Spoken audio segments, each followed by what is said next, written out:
Hello, fellow captains. With update 0.7.5, we begin our American cycle. And I'd like to tell you about it and why we did it in the first place.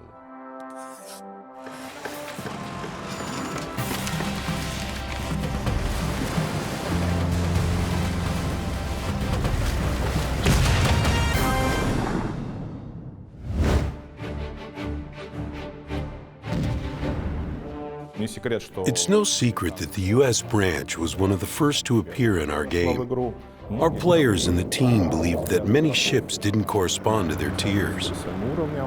Having gathered all the data, we decided to make slight changes to the branch, but they turned out to be global. Instead of just moving a couple of ships from tier to tier, we came up with two full-fledged branches. One for the light cruisers and another for the heavy cruisers.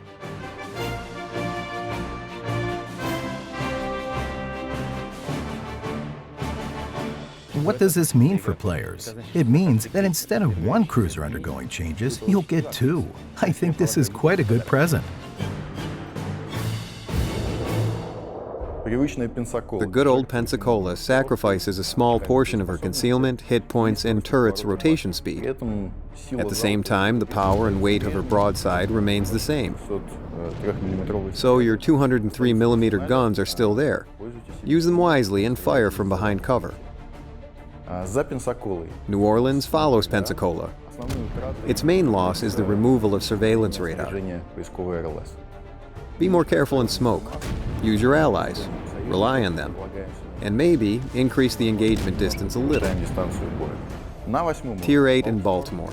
27mm armor, super heavy armor-piercing shells of the same 203mm caliber, and surveillance radar. It's a little weaker than those at Tier 9, but nevertheless it will help you, literally, smoke enemies out of their cover. Buffalo, a newcomer at Tier 9, is an enjoyable ship in every aspect. This cruiser is especially interesting because U.S. engineers managed to fit huge firepower, powerful AA defenses, good speed, and survivability into a very limited displacement. We'll begin with the main treat, the firepower. 12 203mm guns installed in 4 turrets result in an enormous amount of steel and explosives that you can unleash on your adversary in a single broadside. In essence, if your enemy exposes a side, they're as good as destroyed, because your salvo packs such a punch that a cruiser will have a hard time surviving it. Even battleships will receive significant damage if hit at poorly armored ends.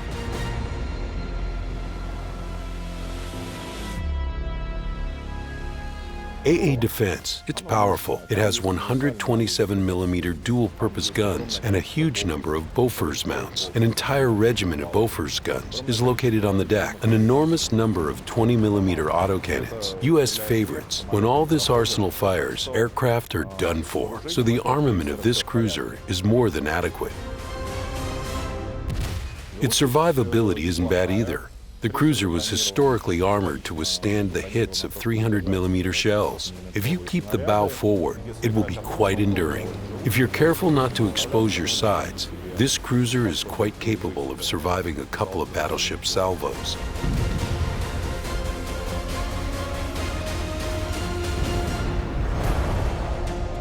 At Tier 10, we have the public's favorite, Des Moines, with its crazy rate of fire and one of the best AA defenses in the game.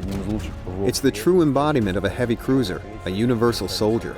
We believe that there's nothing wrong with it, and many people like it. That's why if you haven't started to research the branch yet, it's high time to give it a try. In addition, we prepared a surprise for history enthusiasts and all those who appreciate unusual commanders and collect them in the game. It's Admiral William Halsey.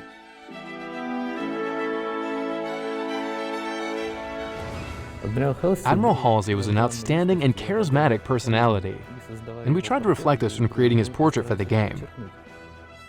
In particular, we used the fact that during the war he preferred to wear a naval pilot's uniform, and by the way, he had the right to do so.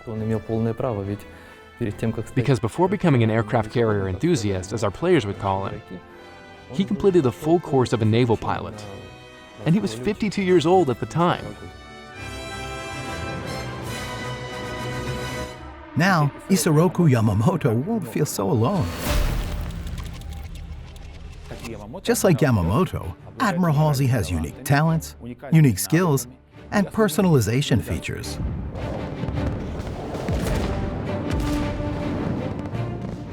With the release of the new update, players will be able to gather a new collection dedicated to the US Navy in general and US cruisers in particular. The collection will give you the opportunity to get to know key episodes of the combat and peacetime careers of US cruisers and track the evolution of their armaments. In particular, the evolution of artillery systems that made up the main battery of light cruisers during their 50 years of history. This collection also contains military awards of the United States. The peculiarity of their award system lies in the fact that the most honorable award can be received by both a 4-star admiral and a simple sailor. A separate group in the collection is made up of sleeve insignias worn by the US Navy servicemen showing their specialty. Players will notice that they have a lot in common with the badges that were introduced to the game not so long ago. The collection consists of 8 sections. For completing each of them, you'll receive the ability to hoist a second flag on US ships or to repaint camouflages for US ships. The final reward for gathering the full collection will be a unique permanent camouflage for US cruiser Cleveland.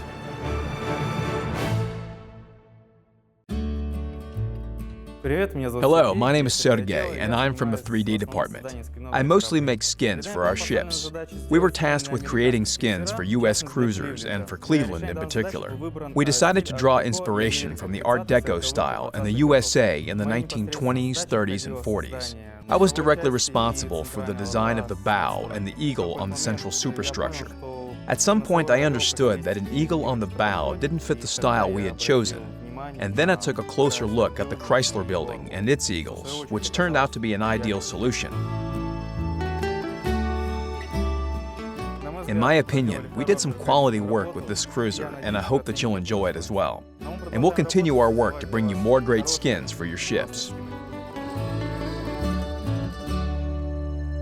Captains, subscribe to our channel and like our videos. See you in the next episode. Bye.